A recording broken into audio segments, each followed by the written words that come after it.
15.3 How does oxygen become available to animal and planets living in water and soils? Activity number 5. Take some water in a glass or metal container. Heat it slowly on a tripod stand. Well, before the water begins to boil, look carefully at the inner surface of the container. Do you see teeny bubbles on the inside? Figure 15.10. आप एक कांच का, glass का और metal का container लीजिए, उसे slowly गर्म कीजिए। तो क्या आप देख सकते हैं उसमें टीनी बबल्स होते हैं। इस फिगर में दिखाया गया है ऐसे, आप केयरफुली उसको नोटिस कीजिए। These bubbles come from the air dissolved in water. When you heat the water to being with the air dissolved in the escapes. As you continue heating, the water itself turns into vapor and finally begins to boil. We learnt in chapter 8 and 9 that the animals living in water use the dissolved oxygen in water. The organisms that living in soil also need oxygen to respire, isn't it?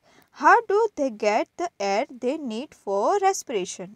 ये जो bubbles है वो पानी में रहे हुए gas के कारण है। हमने चैप्टर 8 और 9 में पढ़ा है कि जो पानी में रहते हैं वो ऑर्गेनिजम्स, एनिमल्स कैसे ऑक्सीजन का पानी में से यूज़ करते हैं और ज़मीन पे जो रहते हैं वो भी किस तरह से ऑक्सीजन का यूज़ करते हैं। Activity number 6. Take a lump of dry soil in a beaker or a glass. Add water to it and note what happens. 15.11 figure. Do you see bubbles coming out from soil? These bubbles indicate the presence of air in the soil. आप एक beaker में सूखी माटी लीजिए, dry soil लीजिए और उसमें आप पानी डालिए। तो क्या उसमें बबल्स होते हैं? तो बबल्स होते हैं मीन्स कि उसमें गैसेस है। When the water is poured on the lump of soil, it displays the air which is seen in the form of bubbles. The organisms that live inside the soil and the plant roots respire in this air. A lot of burrow and holes are formed in deep soil by the animals living in the soil. These burrows also make space available for air to move in the out of the soil. However, when it rains heavily, water fills up all the spaces occupied by the air in the soil. In this situation, animals living in the soil have to come out from respiration. For respiration, could this be the reason why earthworms come out the soil only during heavy rain? जब मिट्टी में पानी डालते हैं तो वो bubbles है, जो गैस है वो वाटर में मिक्स हो जाती है, विस्थापित हो जाती है और हैवी रेन होने के कारण ये जो गैप है, स्पेस है, उसमें पानी भर जाता है और जो उस मिट्टी के अंदर जो जीव रहते हैं या जीव रहते हैं वो सांस लेने के लिए उन्हें सांस लेने में थोड़ी तकलीफ होती है, इसीलिए वो ज़मीन पर आ जाते हैं। इसीलिए अर्थवर्म हमने देखा है कि वो कैसे बारिश होने पे वो बाहर निकल आते हैं। Have you ever wondered why all the oxygen of atmosphere doesn't get used up through a large number of organisms are consuming it? Who is refilling the oxygen in the atmosphere?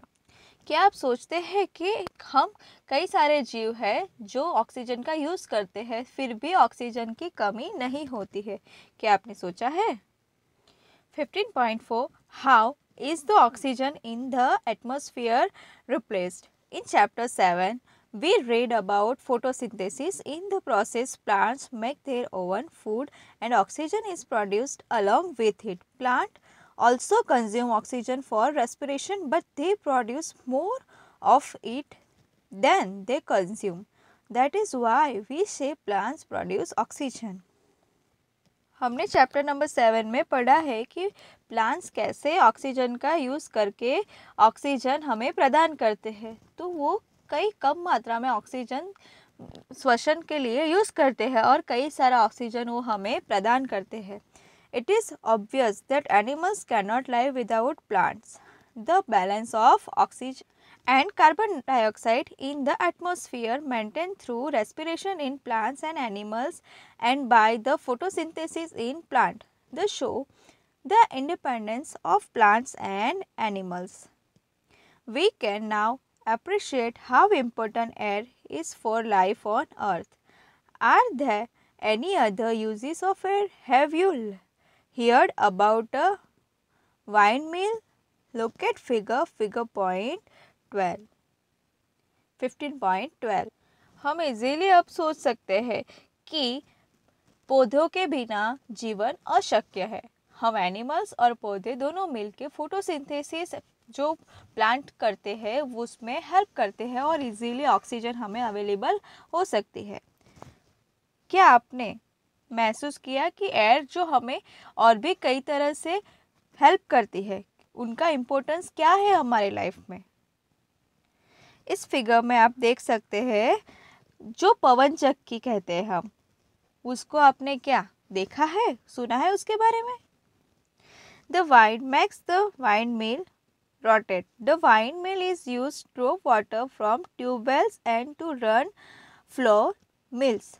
Windmills are also used to generate electricity. Air helps in the movement of sailing yachts, glider, parachutes and aeroplanes. Birds, bats and insects can fly due to the presence of air. Air also help in dispersal of seed and pollen of flower of several plants. Air plays an important role in water cycle. So, ऐसे पवन चक्की हमें कई तरह से tube wells में से पानी निकालने के लिए, इलेक्ट्रिसिटी जनरेट करने के लिए और कई सारे के ग्लिडर्स है, parachute, aeroplane, birds, bats, insect, वो सब में कितनी इम्पोर्टेंस है। ओके और pollen seeds and pollen dispersal, वो सब ये पवन की वजह से, एयर की वजह से ही पॉसिबल है। सो एयर हमारे लाइफ में बहुत ही इम्पोर्टेंट रोल है उसका और वो वाटर साइकिल में भी बहुत ही इम्पोर्टेंस रखती है। Thank you.